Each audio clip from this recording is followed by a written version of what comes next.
Grüß euch Gott. Sagt mal, wascht ihr euch eigentlich auch so ungern wie der Pumuckl? Um ganz ehrlich zu sein, bis jetzt wusste ich überhaupt nicht, ob sich so ein Kobold wäscht. Aber seit diese Geschichte passiert ist, weiß ich's. Ich kann euch jetzt schon verraten, dass er dabei gründlich gewaschen wurde. Zunächst ging es allerdings gar nicht um die Sauberkeit von Pumuckl, sondern um die Sauberkeit von Meister Eders Küche. Er hat nämlich den Maler bestellt und die Küche weißeln lassen. Und als der Maler draußen war, hat Frau Eichinger gründlich geputzt. Ihr wisst ja vielleicht, wie es bei so einem Unternehmen aussieht. Alle Möbel werden in den Gang gestellt, alles, was an den Wänden hängt, dazwischen gestapelt. Es sieht aus, als käme nie mehr wieder alles an seinen alten Platz. Ein unbehaglicher Zustand. Allerdings nur für den Meister Eder unbehaglich, nicht für den Pumuckl. Der fühlte sich ausgesprochen wohl in dem Durcheinander. Er turnte und hüpfte dazwischen herum und entdeckte die spannendsten Dinge in den Schubladen, die extra gestapelt waren. Und er hatte ausgesprochen etwas gegen die Putzfrau, die dabei war, wieder Ordnung zu schaffen, als der Maler draußen war. Und weißt du überhaupt, was sie jetzt oben tut? Sie schüttet Wasser über den Küchenboden. Jawohl, ganze Eimer voll Wasser. Und nicht nur Wasser, sondern auch Schaum. Also wenn ich das tun würde, schimpfen würdest du den armen Pumuckl. Also schimpfen würdest du den, schimpfen und schimpfen. Das ist doch ein Unterschied. Wenn ich das tun würde, meine ich. Frau Eichinger muss ja den Dreck ausputzen. Das geht nicht ohne Wasser. Doch, das geht. Dreck geht auch mit einem Besen weg. Der Maler Dreck nicht. Dann geht ja auch nicht mit Wasser weg, der Dreck, weil ich immer wieder einen reinwerfe. Da kann sie sich wundern, wo der Dreck nur immer wieder herkommt. Sieht doch niemand reinkommen. Hab ich denn den an die Schuhe tragen? Die Spassetteln, das gefälligst sein, verstanden?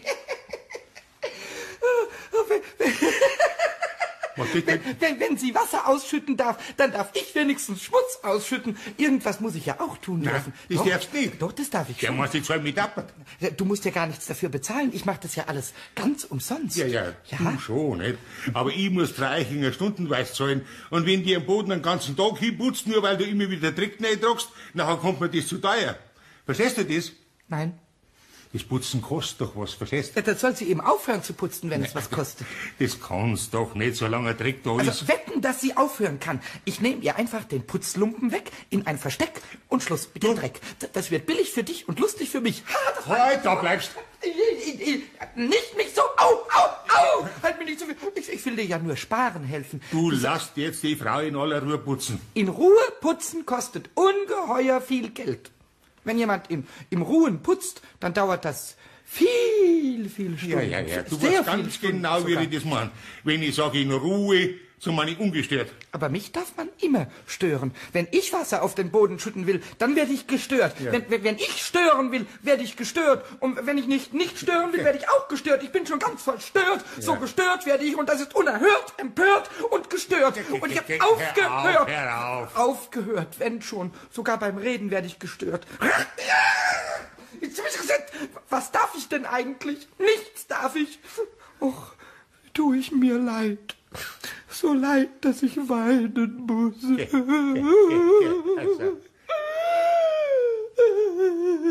Nichts darf der arme Pumuckl tun, gar nichts. Wäre ich doch kein Kobold geworden, sondern eine Putzfrau, dann dürfte ich ungestört Wasser ausschütten und noch so viele andere Sachen tun, die nämlich auch schon... Pumuckl, sei doch vernünftig. Ich bin nicht vernünftig. Ja, jetzt pass auf. Du darfst auch was tun. Ja, was viel Pundigeres als Putzlumpen wegräumen und Dreck auf den frisch putzten Boden werfen. Wenn es aber nichts Pfundigeres gibt. Doch, das gibt's. Jetzt pass auf. Das glaube ich. Wir haben doch die Schubladen alle rausgezogen, damit der Schrank leichter zum Schirm ist. Ja, das habe ich alles gesehen. Ja, und da steht doch jetzt ganz hinten im Gang im Eck oben drauf die Schubladen, wo ich ja so Sachen rein tue, für die ich gerade keinen Platz finde. Flaschenstopsel, Gummischnell, Dosenöffner, Plastiktüten und so Sachen. Das ist aber eine schöne Schublade. Ja, und da so darfst du drin rumrammen. Und umeinander werfen, wie es magst. Das sind, also gerade für einen Kobold, fundige Sachen drin. Für einen Kobold so wie ich? Ja, vielleicht sogar ein paar Schusser, die ich im Hof gefunden habe, die darfst du behalten. Ist das nix? Oh, ach, die schöne Schublade. Ja. Die mit den Schussern. Oh, ja, an die habe ich mich ja gar nie hingetraut. So viele schöne Sachen sind da drin. Da ist sogar ein Taschenspiegel ist da drin und dann sehr, sehr viele Sachen aus Silber und dann noch, also zum Beispiel noch Folgendes. Für das, dass du nicht hintraut hast du recht genau gesehen. Ja. Also, wenn du die Frau Eichinger nicht beim Putzen störst, nachher darfst du alles haben, was in der Schublade drin ist. Und niemand stört dich dabei. Aha, gut, und ich will jetzt auch niemand stören. Das wird eine Ungestörtheit, sag ich dir. Also gut, dann gehe ich da jetzt mal gleich hin, ja? Hui! Für was so eine Großschublade noch gut ist, wird Zeit, dass ich die einmal aufräume bei Gelegenheit. Es war wirklich eine schöne Ungestörtheit für alle Beteiligten. Der Meister Eder konnte arbeiten, die Putzfrau den Boden fertig putzen und der Pumuckl in der Schublade herumtoben. Aber das dauerte leider nicht allzu lange. Als nämlich die Frau Eichinger den Boden fertig geputzt hatte, ging sie in den Gang heraus und schaute ganz zufällig zu der Schublade hin. Da sah sie zwar keinen Pumuckl, denn der ist ja unsichtbar, aber umso sichtbarer war das wüste Durcheinander, das der Pumuckl bei seiner Spielerei angerichtet hatte. Ja, wie schaut's denn da aus? Ja, sowas von einem Durcheinander habe ich überhaupt noch nie gesehen. Diese Junggesellen, ich sag's ja, da wird das Sache einfach irgendwo reingeschmissen und nie mehr aufgeräumt. Ja, was da alles drin ist, das gehört ja alles weggeschmissen. Alles, au! Herrschaftszeiten, was habe ich mir denn jetzt da zwickt? Also die alten Flaschenstopsel, die lasse ich gleich in die Tonne wandern, die gingen einem bestimmt nicht ab. Tja, rostige Sicherheitsnahrung, die kann man ja gar nicht mehr brauchen. Ja, was ist das? Schnelllötpaste. Ja, geht so, die ist da schon restlos vertrocknet. Weg damit. Am liebsten darf ich alles wegschmeißen. Ein Dosenöffner. Mei, der ist ja uralt. Und gleich zwei solche Dinge. Und so viel Schnurresteln. Ja, die muss man doch ordentlich aufwickeln. Hoppla. Und zwar mir doch da fast der Reißnagel ins Auge reingeflogen. Ah, das ist schon alles so ineinander verfülzt, dass einem gleich was ins Gesicht fliegt, wenn man wo anzieht. Ach, was ich allerweil sag, wenn keine Frau da ist, nachher ersticken die Mannsbrüder in ihrer Schlamperei. Könnt ihr euch vorstellen, mit welchen Gefühlen der Pumuckl diese ungeheure Störung hingenommen hat? Er hat in seiner ersten Wut versucht, mit Reißnägeln auf die Hände der Frau Eichinger loszugehen. Aber das hat sie gar nicht gemerkt. Nicht mal das Zwicken hat sie gestört, ganz zu schweigen von dem Reißnagel, den der Kobold ihr vor Wut ins Gesicht geworfen hat. Als das alles nichts nützte, ist der Pumuckl richtig kochend vor Wut zum Eder gesaust. Ja, ich kann dir die Finger abbeißen, die Nase ausreißen, die Schublade an den Kopf schmeißen. Uch, ich könnte, mich zerreißt es vor Zorn. Bind mir eine Schnur um den Bauch, bitte, bind mir eine Schnur um den Bauch, sonst zerreißt es mich in 1260 und 17 Stücke. Sie wirft alles weg, alles. Du musst sie sofort hinauswerfen, sonst wirft sie dich und mich und das ganze Haus auch noch weg. Sie ist wie eine Hexe. Sie ist schlimmer als 70 Hexen. Sie ist... Ach, meine schöne Schublade. Jetzt fang dich ja wieder. Was ist denn passiert? Meine Schublade. Ja, sag doch. Und da rede ich und klage und weine. Und du fragst ja, was ist denn passiert? Sie wirft meine schönen Schubladensachen weg und die gehören mir. Jawohl, Auge. Ich schon beim Einräumen. Nein! Beim Ausräumen. Stöpsel wirft sie weg, Tuben wirft sie weg, Schnüre wirft sie weg, rostige Sicherheitsnadeln wirft sie weg. Alles Schöne wirft sie weg. Und ich bin ganz allein. Da hat sie nicht ganz so Unrecht, nicht? Das gehört jetzt schon lang weggeschmissen. Aber du hast gesagt, ich darf dort ungestört sein. Ja, aber du warst doch jetzt die ganze Zeit ungestört. Jetzt suchst du halt eine andere Beschäftigung. Du schaukeln oder mach ein Gedicht. Das ist ein Gedicht. Du hast gar keine Ahnung von einem wirklichen Dichter. Hast du schon mal ein Gedicht gemacht, wenn du vor Zorn am liebsten jemand den Finger abgebissen hättest? Nein, nicht, aber... Jetzt schauen Sie mal her, was da alles für ein Mist in der einen Schublade drin war. Okay, das darf ich schon wegschmeißen. Lassen Sie mal schauen. Ah, das alte Zeug, das brauchen Sie dann nicht mehr. Die Stopseln und die verrosteten Nadeln und die alte Tuben da mit dem vertrockneten Zeug. Ja, ein paar Stopseln lassen Sie mir noch und... Ja, okay. Und naja, Das ist wirklich zu nichts mehr zum Brauchen. Ging es zu, lassen Sie es Ihnen nicht leid tun. Weg damit! Sie haben mir allerweil noch genug geruscht. Ja, ja. Sie sehen ja gar nicht mehr durch in der Schubladen.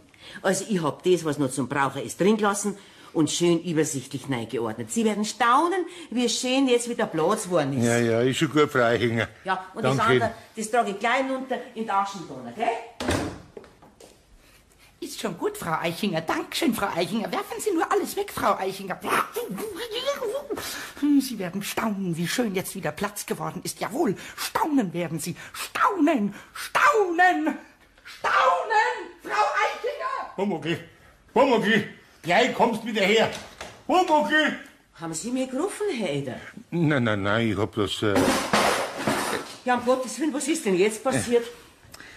Ja, die Schubladen. Die schön eingeräumte Schublade ist runtergefallen. Ja, wie hat denn das passieren können? Also sowas, nein. Sowas. Hat es also geschafft, der Pumuckl. Hoffentlich ist er jetzt zufrieden. Nein, damit war der Pumuckl noch keineswegs zufrieden. Das war erst der Anfang. Während die gute Frau Eichinger den über den ganzen Boden verstreuten Schubladeninhalt wieder zusammensammelte und dann die Schublade wieder einräumte, fuhrwerkte der Kobold in der frisch geputzten Küche herum. Na warte, ich kann auch stören. Ich werde, was werde ich jetzt denn gleich tun? Da ist es ja so sauber, dass man gar keinen Schmutz mehr findet. Ich will aber Schmutz machen, jawohl. Halt, ich weiß was Besseres als Schmutz. Wasser, viel Wasser. Darf sie Wasser auf den Boden schütten, darf ich das auch. So, jetzt krieg ich da hin. So, Wasser plätschert. So, und jetzt ein bisschen gespritzt. Wie schön. Oh, und jetzt, wenn ich jetzt da noch ein ganz kleines bisschen Schmutz hätte, das wäre schön. Halt, ich weiß was. Der Herd. In dem Herd ist sicher Ruß und Ruß ist ein Genuss. Ist ein altes Sprichwort von mir, dass ich da nicht gleich dran gedacht habe. Ruß ist überhaupt das Schönste, was es gibt. Ein altes Koboldslied heißt, Ruß wird von Kobolden sehr geliebt. Ruß ist das Schönste, was es gibt. Das ist ein schönes Lied. So, ja, vielleicht die Ofentür aufgeht. Ist ja fantastisch. Ui. Und wie viel schöner Ruß da drin. Wie viel schöne Asche da noch drin ist. Oh, eine ganze Hände voll und Wände voll. Hinaus damit, hinaus, alles auf den Fußboden, jawohl. Ja, was ist denn das? Da läuft ja das Wasser da herin. Ja, wie ist denn das passiert? Ja, sowas. Dass ich das Wasser hab laufen lassen, das ist mir jetzt noch nie passiert. Ja, da rußt ja aus dem Herd raus. Ganze Batzen. Da hat sich das Ofentür aufgedruckt. Ja, wie sieht denn das aus? Meine ganze Arbeit ist für Katz. Meine ganze Arbeit. Herr Eder, sieh, da muss der Kaminkeller auf dem Dach sein. Der hat den ganzen Ruß reindruckt zu uns. Geht ihn jetzt auf den Speicher auf und sagen sie ihm, er soll aufhören. Also, sowas, es ist eine Unverschämtheit von den Kaminkehrer. Kein Wort sagen, wann's kehren und nachher hat man die Bescherung. Ja, jetzt darf ich das Putzen gerade noch mal von vorne anfangen. Wo ist denn mein Putzlampen? Ja, wo hab ich denn den wieder hin? Herrschaftszeiten, den hab ich denn nicht verschluckt. Das gibt's doch gar nicht, der muss doch da sein. Da heraus ist er auch nicht. Die Wohnung verliert da nix, der muss doch wo sein. Also was ich da jetzt Zeit vertue. So grad wie verhext ist das halt. Haben Sie mir gerufen, Frau Eichinger? Ja. Schauen Sie bloß die Bescherung an. Da hat bestimmt der Kaminkehrer gehört und allen Ruß zu uns reindruckt. Ja, oh mei, haben wir da sowas denkt? Warum, was haben Sie ihnen gedacht? Ja, haben Sie gewusst, dass der Kaminkehrer da ist? Warum haben Sie mir denn nichts gesagt, oder Natürlich hätte ich nachher zuerst einen Ofen ausgeleert. Ja, das wäre natürlich auch richtiger gewesen, wenn der ausgeleert worden war, bevor der Herrin putzen. Mei, war das blöd von mir. Ja, aber wenn ich jetzt bloß meinen Putzlumpen finden darf, also wo der wieder ist. Den hat er wahrscheinlich ins hinterste Eck und den Herd. Wer? Na, wer schon? Ein Kobold? Also, ich weiß nicht, aber heute geht mir schon alles schief. Ja, sieht der Putzlumpen ist wirklich unterm Herd. Im hintersten Eck. Ja, also wie er da hingekommen ist. Ja, es ist ein Rechtskreuz. Also, es tut mir leid, Herr Eder. Heute darf es mir eine Stunde Arbeitszeit abziehen, weil ich mich so dapper angestellt habe. Nein. Solche Sachen können in meinem Haus jedem passieren. Nein, mir ist sowas noch nie passiert. Naja, das glaube ich schon, aber wie gesagt, bei mir ist das was anderes. Ich hab einen Kobold, der alles verrammt. Mei, Herr Eder, sehen Sie, das ist so nett, dass Sie einen solchen Humor haben. Wenn die gute Frau geahnt hätte, wie fern dem Meister Eder in dem Augenblick aller Humor war. Er war richtig wütend auf den Pumuckl. Der sollte nur wieder in die Werkstatt kommen. Diesmal würde er ihn für den Rest des Tages bestimmt in eine Schublade sperren. Der Pumuckl aber war, ganz im Gegensatz zum Eder, jetzt wieder in bester Stimmung. Das hatte ja alles wunderbar geklappt. Diese Rache war süß gewesen wie Honigwasser. Jetzt konnte er ein Gedicht machen, wie es der Meister Eder vorhin vorgeschlagen hatte. Während der Schreiner Bretter zusägte, hüpfte der Pumuckl in der Werkstatt auf seine Schaukel, wippte vergnügt hin und her und dichtete. Ach, wie ist das Putzen putzig, wenn die Putzfrau völlig stutzig sieht, dass statt der Sauberkeit Ruß auf ihrem Boden schneit. Das war ein sehr schöner Vers. Vielleicht fällt mir noch einer ein. La la la la, ach, wie ist das Putzen herrlich, wenn das Wasser gar nicht spärlich auf den Boden rinnt und leckt. Und der Lumpen ist versteckt. Hui, ist es schön. Ein Gedicht mit Musik, als Lied verkleidet. Sehr schön. Das ist eines meiner besten Gedichte, die ich je gedichtet habe. Ein wundervolles... Hallo! Ich habe ein wundervolles Gedicht gemacht. Hörst du? Ein Gedicht. Ah, da bist du ja wieder. Ein wundervolles Du gibst mir gerade recht. Hör zu, ich sing's dir noch mal vor. Ach, wie ist das Putzen putzig, wenn die Putzfrau völlig Jetzt sag stutzig- einmal, was hab ich zu dir gesagt? Du hast gesagt, ich soll mich mit dem Dichten von Gedichten beschäftigen, hast du gesagt. Und da habe ich eben mein schönstes Gedicht. Was machst du denn für ein Gesicht über Ja, mein wie Gedicht? schaust denn du überhaupt aus? Ich wie ein Dichter, nicht wahr? Nein. So dichterisch. Wie ein Kaminkehrer. Nicht nur, dass du einen solchen Dreck gemacht hast, dass ich dich für den ganzen Tag in den Schubladen sperren musst, sondern selber schaust du auch so aus. Ja, ich bring dir ja gar nicht mehr sauber. So schaust du Ach, aus. da mach dir gar keine Sorgen. Das bisschen Ruß, das stört mich gar nicht. Ja, aber mich, verstanden? Dich, wieso dich? Also, du schau, wo du hingelangst, da wird ja alles schwarz. Oh, wirklich, wie schön. Ja, wirklich. Ui, das ist aber lustig. Guck mal. Meine Hand an der Wand. Ja, allerhand. das fällt mir auf, ne? Ja, die wir für wie es bist in Seifenlagen. In die Seifenlauge. Nein, nicht, bitte, nicht. Au, Okay. lass mich auslassen. Ich will in keine Seifenlauge. Nein. Das werden wir noch schon sehen. Ich will in keine Du bist imstande und machst mir der Runden auch noch als Verruß. Mir ganz, was du oben angestellt hast, verstanden? Au, lass mich los. Nein, nur keine Angst, warte mal, Birscherl. Ins Boot können wir nicht. Das darf der Frau Eichinger auffallen. Aber ich hole ein warmes Wasser runter und nachher wird's gewaschen. Aber gründlich. Nein. Jawohl. Nein, Kobolde darf man nicht waschen. Noch nie ist ein Klabauter Nachfahre gewaschen worden. Wasser ist nur dazu da, dass man mit dem Schiff darauf schwimmt. Wasser ist nicht zum Waschen da. Ja. Nein, ich Hast weiß du es. Ahnung? Wasser ist nicht zum Waschen. Ich will aber nicht. Jetzt führt dich nicht gerade so auf. Da schau die Spiegel, wie du ausschaust.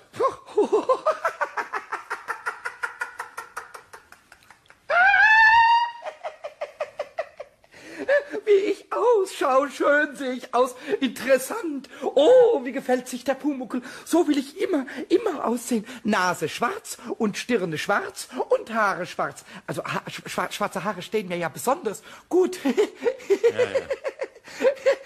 Nur die Zunge. Nur die Zunge Also ist noch was? rot. Die Pumuckl. Zunge ist noch Na ja, rot. ja. Das ist alles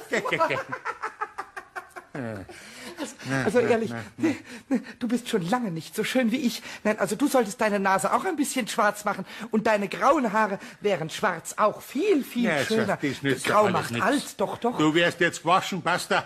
Nein. Mei.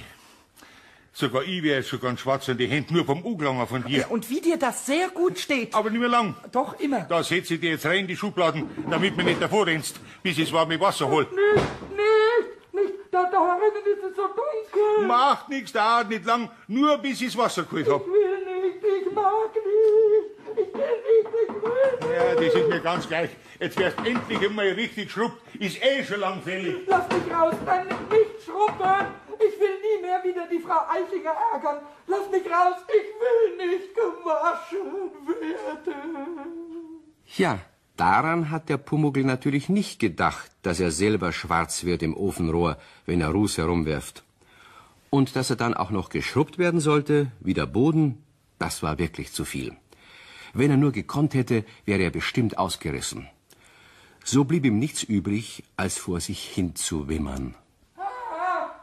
Meine ganze Haut geht beim Schrubben kaputt. Ich bin doch nicht aus Holz, ich bin doch aus Haut. Ich will nicht gewaschen werden. Da sterben Kobolde dran, ganz bestimmt. Ich bin jetzt schon ganz tot, mausetot. Ja, das ist ein guter Gedanke. Ich stelle mich einfach tot. Ich stelle mich einfach tot. Das tue ich dem Meister Eder leid. Und dann wieder... Da hält mir jetzt eine Waschschüssel für warmes Wasser. Jetzt komm her, Pumuckl. Ja, was ist denn jetzt? Ist der jetzt eingeschlafen? Na ja, na soll er halt schlafen. Waschen kann ich ihn nachher auch noch. Machen wir halt Schubladen wieder zu. Nein, ich bin doch tot. Tue ich dir denn gar nicht leid? Nein. Warum? Mei, sogar die Schubladen ist Ihnen ganz schwarz geworden von dir. Die darf ich auch gleich waschen. So, jetzt kommen wir mal her, Pumuckl. Nein, nicht, bitte nicht schrubben, da geht meine Haut kaputt. Schau, die ist ja sowieso ganz dünn, so dünn. Die geht nicht kaputt, die geht wenn immer da einmal ein bisschen Seifen hinkommt. Ich mach jetzt das gleich. Bist du ja so klein, dass man gar nicht... Ach, ganz einfach. Ich setz dich gleich ganz, wie es bist, in die Waschschüssel. Nein, mich nicht ins Wasser setzen. Ich ertrinke. Ja, Hilfe! Jetzt führt dir die Karre so auf. Doch, ich muss mich aufführen, ich sterbe. Von mir aus. Ja, hat's jetzt nicht gleich ruhig. Schau, wie die Seifen gut riecht. Da seifen wir die jetzt ein. Kann ich schauen, solange ich will. Die Seife stinkt. Weg, weg. Ja, was da für ein Brief weggeht. Na, sowas. Mach Daumen zu, sonst kriegt der Seifen rein und das brennt. Nein, ich brenne lichterloh, ich brenne. Ist ja doch nicht wahr. Ich bin ja gar nicht ans Gesicht hingekommen. Nein, und der Heu schaut das. Lässt du meinen Hals in Ruhe, das kitzelt. Bitte nicht, das kitzelt. Jetzt hört doch ein Kopf nicht so ein. Ich komme nicht hin. Du sollst ja auch nicht hinkommen. Nirgends. Hoppla. Jetzt waren wir fast... Ja, jetzt waren wir beinahe ausgekommen. Gibt's denn sowas auch? Na, das gibt von deiner Zappelei. Ich will nie mehr schmutzig werden. Hör auf. Jetzt kann ich nicht aufhören. Jetzt halt ich ganz still. Nein. Jetzt wasch mein Haar. Nein, mir gehen alle Haare aus, wenn du sie wäschst. Alle zwei. Jetzt mach mir nicht rein, die Himmel, Donnerwetter. Der Dreck muss runter. Augen zu. Die gehen nicht zu, die bleiben immer offen. Mund zu, sage ich, sonst kriegst du die ganze Seifen nicht. Wenn ich sie doch schon drin habe, nicht So. Und jetzt ein klares Wasser drüber. Ja, so haben wir schon. Ja, jetzt siehst du wieder aus, als wäre ein Mensch. Kann ich doch gar nicht. Ich sehe bestimmt nicht mal mehr so schön wie ein Pumuckl aus, sondern so wie eine Katze, die man aus dem Bach zieht. Abo. So. Und jetzt wickeln wir die in das Handtuch rein, damit du trocken wirst und dass du nicht erkeizt. So. Richtig einmummen jetzt. Ich bin schon erkältet. Erwaschen. Frau Eichinger kommt die Treppen runter. So, Herr Eder, es ist alles wieder in Ordnung. Jetzt braucht es bloß noch die Nebel reinrücken. Ja, wie schauen denn Sie aus? Sie sind ja ganz voller Seifen gespritzt. Die? Ich hab mir bloß die Hände gewaschen. Und warum sind Sie nicht rauf ins Bad? Ja, ich will keinen Dreck auftragen, wissen Sie. Das mache ich öfters so. Ja, das ist ja eine ganz russige Brie. Hat's zu dem Ofen da herunter einen Ruß rausgedruckt? Da?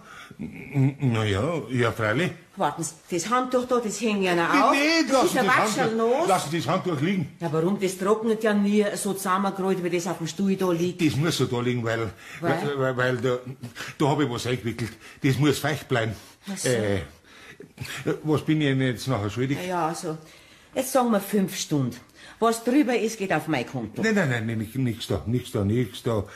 Da, ich kann's Ihnen für 6 Stunden gerade recht machen. Na, also, dann sag ich Dankeschön, Herr Eder. Und wenn Sie mir mal wieder brauchen, gell, dann komm ich schon. Ich danke Ihnen, Frau Eichinger. Vielen Dank. Ja, bitteschön, Herr Eder, auf Wiederschauen. Das war noch mal gut gegangen.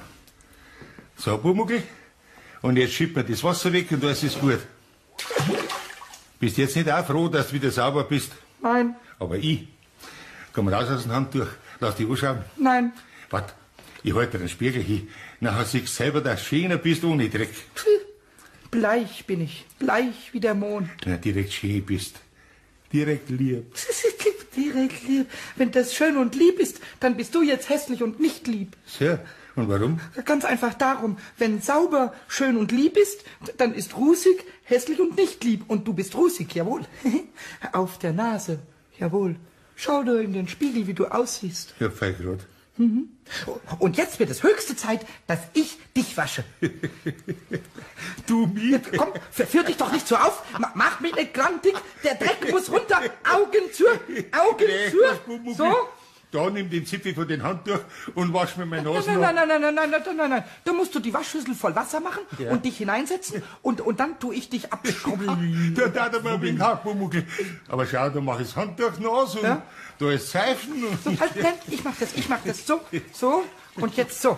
Ja. Mund zu, Augen zu und geruppelt. Meine Nase. Und poliert und gerieben. Halt, hier, da geblieben, nicht weggelaufen. So, das Kinn ist auch noch voll. So. Und der Hals, der muss auch noch gekitzelt werden. Halt, mir rinnt das Wasser ins Hemd rein.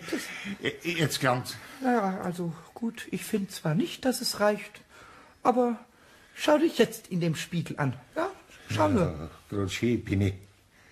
Jetzt schauen wir uns bald zwei im Spiegel an. Ja. Oh. Ja, grad schön, sag mal.